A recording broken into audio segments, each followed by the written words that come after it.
Hello guides, कैसे हैं आप सभी। आई होप आप सभी अच्छे होंगे। मैं भी बहुत अच्छी हूँ। मैं अपने नए ब्लॉग में आपका स्वागत करती हूँ। और ये देखिए सिवी क्या कर रही है। सिवी जो है बिस्किट लेके बैठी हैं और बिस्किट का कुछ बना रही हैं अपनी टपली पे। क्या कर रही हो आप? क्या कर लूं? पता है दूंगा आपको। ये देखो बिस्किट खाने के लिए है या लगाने के लिए? मैं इसको ऐसे करूंगी, फिर मुझे खा रही हूँ। मैं नहीं करता, मैं खा लूंगी, ऐसे कर लूंगी। हाँ, ये मेरी बहन का डायलॉग है। अच्छा, ये आपकी बहन का स्टाइल है? हाँ, डायलॉग है। अच्छा, तो इधर यशिका बिस्किट खा रही है कॉफी से। खाट नहीं। लिपस्टिक भी बहुत अच्छी लगा रखी है आपने। लिपस्टिक किसने लगाई है आपको? मम्मी ने। काफी तो दोस्तों, मेरे यहाँ तो ऐसे तुमने लेट ही होता काफी है, देखा। लेट ही होता है और गरम है। दिखा दो ना इसको। देखो इधर आके दिखा दो। और गरम है, गिर जाएगी तो जल भी सकती हो आप। कॉफी। हाँ, देख लिया सबने आपकी कॉफी भी। तो दोस्तों, आप क्या कर रहे हैं? दिखा दो। आप क्या कर रहे हैं कमेंट में हमें जरूर बताइए। और हम लोग तो ऐसे ही दोस्तों, लेट ही मेरी बहन का डायलॉग दिखाओ। नाश्ता पानी दोस्तों, मेरी करते हैं। बहन देखो, मेरी बहन को दिखाओ। देखो देखो। आपकी बहन को देख लिया, सारे कपड़े फैला के बैठी है, बिस्किट खा रही है। हाँ दोस्तों, ये देखो लोरी है। ये मेरी बेबी ने ऑलरेडी भेजा है। ये आपकी बेबी ने ऑनलाइन भेजा है। हाँ, अब इन्हें तरबूज बनाया है दोस्तों। अच्छा, ये इनकी बेबी ने ऑनलाइन भेजा है। और ये भी भेजा था। ठीक है, पहले आप कॉफी पी लो अपनी। ओके, हम लोग तो ऐसे ही लेट नाश्ता पानी करते हैं क्योंकि ऑफिस जाती हूँ मैं। ऑफिस जाने के बाद दूध लेने जाती हूँ और दूध लेके आती हूँ, फिर नाश्ता पानी चलता है। मैं ये जो ब्लॉग बना रही हूँ तो कुछ लोग टोकते भी हैं, ये ऐसे ब्लॉग क्यों बना रही हो, क्यों वो कर रही हो, इस तरह के ब्लॉग बना रही हो। तो मैं आपको बता दूं, मैं किसी भी पर्टिकुलर किसी एक इंसान की बात नहीं करती हूँ अपने ब्लॉग में। जो हमारे आसपास हमारे जीवन में हो रहा है, मैं उसी टॉपिक पे बात करती हूँ। जो मैं देख रही हूँ अपनी लाइफ में और दूसरे की लाइफ में, तो मैं उसी टॉपिक पे बात करती हूँ। आज हमारे समाज में मतलब इतने ज़्यादा केस आते हैं डाइवोर्स की, आपस में लड़ाई झगड़े के, हस्बैंड वाइफ के। तो मेरी काफी बात गली थी। मैं इसीलिए उस टॉपिक पे बात करती हूँ क्योंकि कहीं ना कहीं हमारे पढ़े लिखे समाज में कोई थर्ड जो है इन्वॉल्व हो रहा है। अगर हस्बैंड वाइफ तक रहे ना झगड़ा तो वो शॉर्ट आउट हो जाएगा, कुछ देर वो लोग फाइट करेंगे, फिर एक हो जाएंगे। लेकिन जब वो झगड़ा किसी तीसरे तक पहुंच जाता है ना, तो वो उन्हें एक नहीं होने देता, उस मैटर को ख़त्म होने ही नहीं देता, फिर वो मैटर बढ़ाता ही रहता है क्योंकि वो उसके जीवन में उस लड़ाई से कोई फर्क नहीं पड़ने वाला। हाँ ठीक है, मैं दिखा दूंगी, अभी मैं बात कर रही हूँ। उस लड़ाई से उस तीसरे पर्सन के जीवन में कोई भी फर्क नहीं पड़ने वाला। वो तो अपनी लाइफ ऐसे ही जिएगा जैसे जी रहा था, उसकी लाइफ में फर्क नहीं पड़ना, तो वो आपकी लाइफ में जरूर उंगली करेगा। जब उसकी लाइफ में भी फर्क पड़ेगा ना आपकी, तो वो नहीं करेगा। तो जब उसकी लाइफ में कोई फर्क ही नहीं पड़ेगा तो वो आपको परेशान क्यों नहीं करेगा, आपकी लाइफ में क्यों नहीं डिस्टर्बेंस करना चाहेगा। दोस्तों, बहुत गरम कॉफी है, तब तो भी ये तो मैं पी डिपेंड ले करता ली है तो कि मुझे खाती आती है। ये तो डिपेंड करता है आपके ऊपर, आप कितना समझते हो, आपका पार्टनर कितना समझता है इस बात को। आप दोनों अगर समझदार हो तो तीसरा कोई कुछ कर ही नहीं सकता, आपको बता दूँ। और कहीं ना कहीं लड़की लड़की दोनों की ही मिस्टेक होती है। कुछ ही रेयर केसेस होते हैं जहाँ मतलब लड़की की मिस्टेक नहीं होती है या लड़के की मिस्टेक नहीं होती। वरना मोस्टली दोनों की होती है। और जिस फैमिली में पैसे को ज़्यादा वैल्यू दे दिया स्टार्टिंग में ही, देखो मैं तो बिट्टू बन गई। वहाँ तो हाँ, वहाँ तो दिक्कत आनी ही आनी है। अगर आप शादी करने जा रहे हैं और कोई आपसे मतलब शादी में तय करता है कि नहीं मुझे इतना तिलक चाहिए, और एंड टाइम पे वो कहता है नहीं मुझे इतना तिलक चाहिए, आप उसी समय स्टॉप हो जाओ। वो आपको इंडिकेट कर रहा है कि रुक जाओ। लेकिन हमारा जो समाज है ना, कहता है कि नहीं एंगेजमेंट हो गई, 4 लोग जान गए, अब क्या होगा, मेरी बदनामी होगी। उस बदनामी से बचने के लिए वो लोग अपनी बेटी को या अपने बेटे को वो कर देते हैं कि नहीं अब तो होनी ही है। जो लालची होते हैं ना, वो बार बार आपको मैसेज देंगे और आप वहीं पे स्टॉप हो जाओ। जैसे ही पहला आपको मैसेज मिले आप स्टॉप हो जाओ। वो आपकी बेटी को कभी खुश नहीं रखेंगे।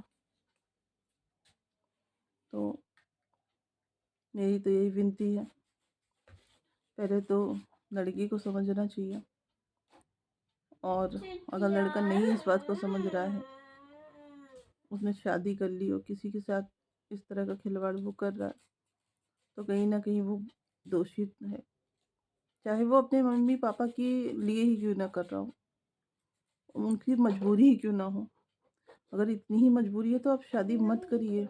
अगर आप बोल नहीं सकते मुझसे, आप नहीं बोल सकते, नहीं आवाज़ उठा सकते, तो शादी मत करिए। क्योंकि दुनिया में कोई भी परफेक्ट नहीं आया है। कहीं ना कहीं आपके पेरेंट्स की भी गलती होगी। एक एक लड़की के माँ बाप पे प्रश्न चिन्ह लगा देते हैं आप लोग कि लड़की की माँ घर तोड़ रही है। जिस माँ ने उसे पाला पोसा बड़ा किया और पढ़ाया लिखाया और उसकी शादी में इतना पैसे खर्च किए, वही उसका घर तोड़ना चाहती है। अगर माँ को घर तोड़ना होता वो उसका घर बचाती ना, इतने पैसे ना खर्च करती। तो मेरी लिपस्टिक छूट गई है। तो ये मेरी गुड़िया रानी है, लिपस्टिक लगाई थी, अब लिपस्टिक साफ कर दी, आपको दिखा रही, लिपस्टिक छूट गई है। मस्ती हो रही है को। कॉफी पी लिया? कॉफी अभी पी रही हूँ। ओके। तो मैं यही कह रही थी कि मतलब आप जो तो है अभी कॉफी बाहर गरम है तभी पी ले ली हूँ। ओके ओके, गर्म है तो पी लीजिएगा थोड़ी देर बाद, ठीक है। ये देखिए गाइस मैंने क्या तुरंत बना रखा है। इन्होंने देखिए क्या बना रखा। ये क्या बनाया आपने बिस्किट का? मैंने इसका तुरंत बनाया, देखिए देखिए। बहुत अच्छा बनाया, बहुत अच्छा। इसका तुरंत भी निकाल दिया इसके तो सूसू निकल गई। जो लोग लड़की की माँ बाप पे जो प्रश्न चिन्ह लगाते हैं ना, तुम दूसरे की लड़की पे लगा रहे हो और तुम्हारी लड़की पे भी कोई दूसरा लगाएगा प्रश्न चिन्ह कि यही तुम्हारे माँ बाप ने जो है सिखाया है, या यही। तो आपको मैं बता दूं, आप खुद नहीं बदलना चाहते, दुनिया को बदलना चाहते हैं। पता नहीं हमारे समाज में कभी वो दिन आएगा कि शादी में दहेज का लेन मेरी देन बंद कॉफी होगा कि खत्म नहीं होने होगा। वाली है। इस दहेज पे एक मोहर लगा दी गई कि पिता अपनी खुशी से देता। पहले राजा महाराजा अपनी बेटियों की शादी करते थे तो वो अपनी बेटियों को मतलब अपनी खुशी से देते थे, और फिर उसको प्रथा बना लिया गया। एक प्रथा बना दी गई कि दहेज देना ही देना है, लड़की के माँ बाप को दहेज देना ही देना है।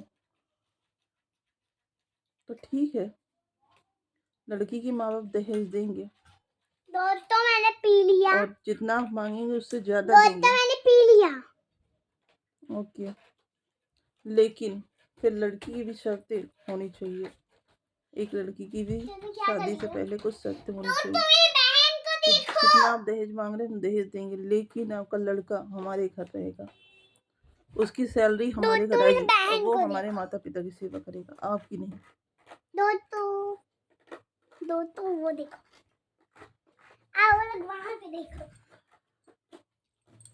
आप चाहते तो है लड़का मेरे घर में रहे, मतलब अपने मम्मी पापा के साथ रहे, अपने माँ बाप की सेवा करे और सैलरी अपने माँ बाप को दे, अपनी बहनों के घर देखे, लेकिन दहेज चाहते हैं कि लड़की के घर वालों से लेना। ये कहाँ की प्रथा है? मुझे पता है मेरे इस वीडियो से ये बंद तो नहीं होने वाला, दहेज प्रथा, क्योंकि देने वाले देंगे और लेने वाले लेंगे। देने वाले की भी मजबूरियां हैं, क्योंकि लेने वाला बिना लिए शादी नहीं करेगा, तो देंगे तो ही।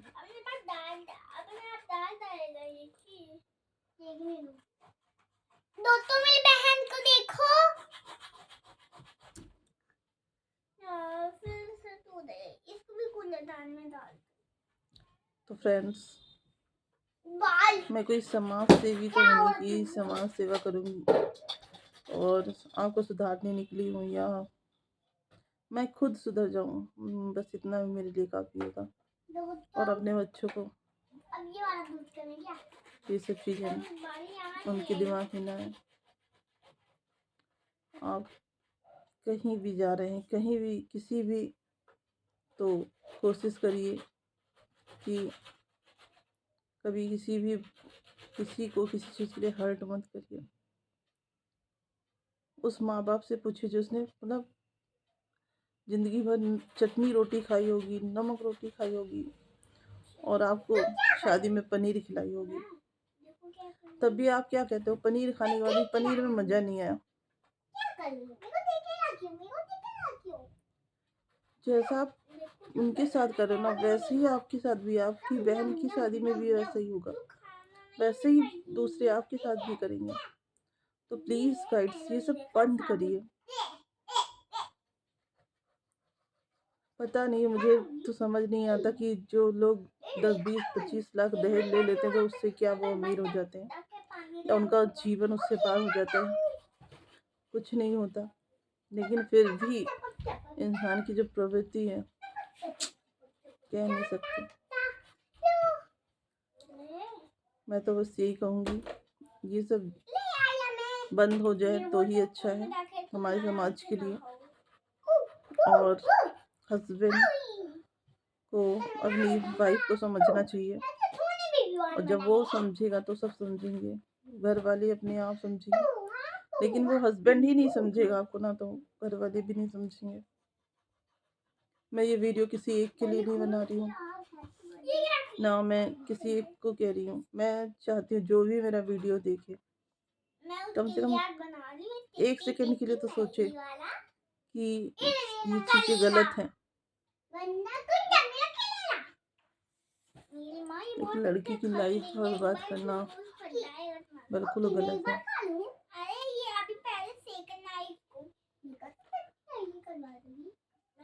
बस मेरा तो टॉपिक ये रहता है, किसी लड़की की लाइफ ना बर्बाद हो, किसी पेरेंट्स को तकलीफ ना हो, चाहे वो लड़की की हो चाहे लड़की की हो।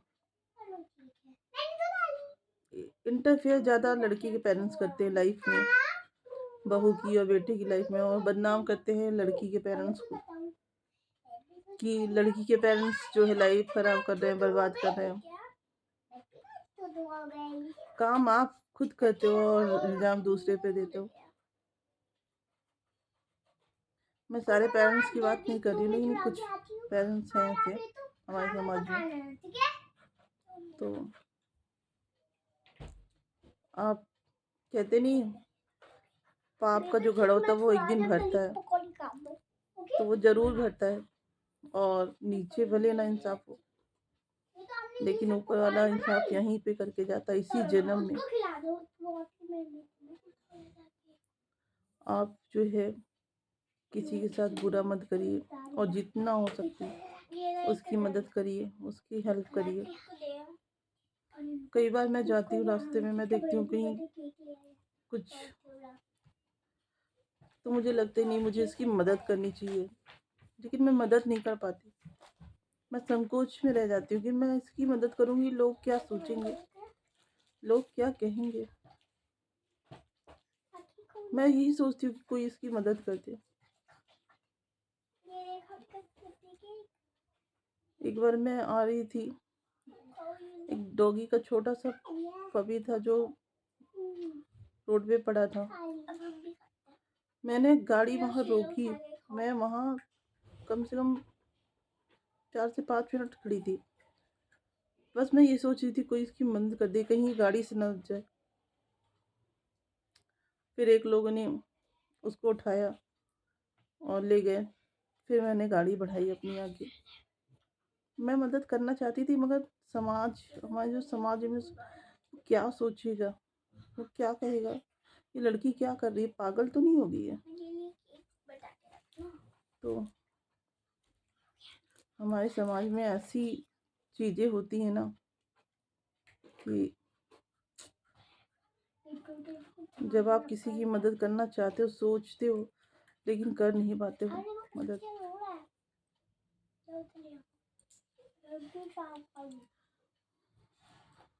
मैंने ऐसे ऐसे इंसानों को देखा जो अपने घर में नहीं अपने बेटे बहू को सही से रख पा रहे हैं।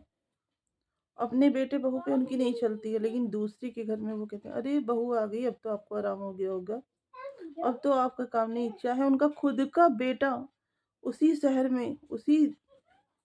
में रहता हो, दूसरा फ्लैट लेके, उसी समय वो अलग रहते हो, बनाते खाते हो, लेकिन दूसरे को कहेंगे अब तो बहू आ गई, बहुत आराम हो गया होगा। जब तुम्हें नहीं आराम हुआ बहू के आने से, तो दूसरे को कैसे आराम हो जाएगा। तो जिनका अपना खुद का घर नहीं, अपने घर में नहीं वो चला पाते ना, अपने घर में नहीं बिगाड़ पाते ना, तो वो दूसरों के घर में जाके बिगाड़ते। अपने बेटे बहू में तो नहीं चला पाए वो, उनकी बॉन्डिंग तो इतनी अच्छी थी कि वो नहीं तोड़ पाए, तो दूसरे के घर में तोड़ने आ जाते हैं। ऐसे मैं समाज में लोगों की कमी नहीं है। मैं आपको बताऊँ, पढ़े लिखे एक से एक अच्छे लोग, जब वो बोलते हैं ना, लगता है कि ये क्या बोल दिया इन्होंने, मतलब उनसे उम्मीद ही नहीं की जा सकती ये ऐसा भी बोल सकते हैं। तो किसी की बातों में मत आइए, आप अपनी लाइफ अपने हिसाब से रखिए, अपने बच्चों को, क्योंकि सबकी सिचुएशन अलग होती है। किसी को भगवान ने पैसे दिए हैं, तो किसी को समय दिया है, किसी को कुछ और दिया है। मैं बहुत जल्दी एक वीडियो शूट करूंगी जिसमें अपनी लाइफ की जर्नी आपसे शेयर करूंगी, और मैं खुद अपने रिलेशन को कहाँ से लेके आई हूँ वो आपको बताऊंगी। ये जो मैं बातें बोलती हूँ ना, अनुभव से नहीं बोलती। आपको क्या लगता है कि अगल बगल से ये बातें मैंने सब देखी हैं, सुनी हैं, समझी हैं, सब मैं आपको बता रही हूँ। और मैं बहुत जल्दी अपने ट्रिपलेट बेबी की कहानी भी शेयर करूँगी। वो कहते हैं ना, ऊपर वाले के घर में देर होती है अंधेर नहीं होती। बस वैसा ही था कि मुझे, जब मैं किसी का नाम नहीं लूँगी, जब मुझे कहा गया कि अरे इसकी तो जॉब ही नहीं लग रही, तो ऊपर वाले ने मेरी जॉब भी लगा दी। फिर कहा कि इसके तो बच्चे नहीं होंगे, फिर ऊपर वाले ने मुझे टैबलेट बेबी दे दी। तो कहते हैं ना, ऊपर वाले के घर में देर है अंधेर नहीं। कहने वालों के मुंह बंद हो गए। तो सब्र का फल बहुत मीठा होता है दोस्तों, और मैंने भी सब्र रखा है। और आपसे यही कहूँगी, लाइफ में कोई भी सिचुएशन हो, उसमें शांति से सब्र रख के इंतज़ार करिए। समय हमेशा एक सा नहीं होता है, परिवर्तन जरूर होगा आपकी लाइफ में। और किसी भी समस्या का अंत जो है ना, वो नहीं होता कि हम अपनी लाइफ ख़त्म कर दें। कोई भी समस्या, कोई भी परेशानी आपकी लाइफ से बड़ी नहीं है। आपकी लाइफ बहुत कीमती है, अनमोल है। आपको गॉड ने एक लाइफ दी है, तो आप उसको एंजॉय करके जाइए यहाँ से। किसी के लिए अपनी लाइफ मत ख़त्म करिए, मैं बस यही कहूँगी। और वीडियो मैं बहुत लंबा नहीं शूट करना चाहती थी, लेकिन क्या करूँ, मैं बात करने लगती हूँ तो बस बातें याद आती रहती हैं और आपसे करती रहती हूँ। टॉपिक ख़त्म ही नहीं होता है और बड़ा हो जाता है। आप मेरा ये वीडियो ज़रूर देखिए। और शायद शायद किसी एक को भी अगर मेरे इस वीडियो से फ़र्क पड़ेगा ना, मुझे बहुत अच्छा लगेगा। बाय बाय, मिलती हूँ नेक्स्ट व्लॉग।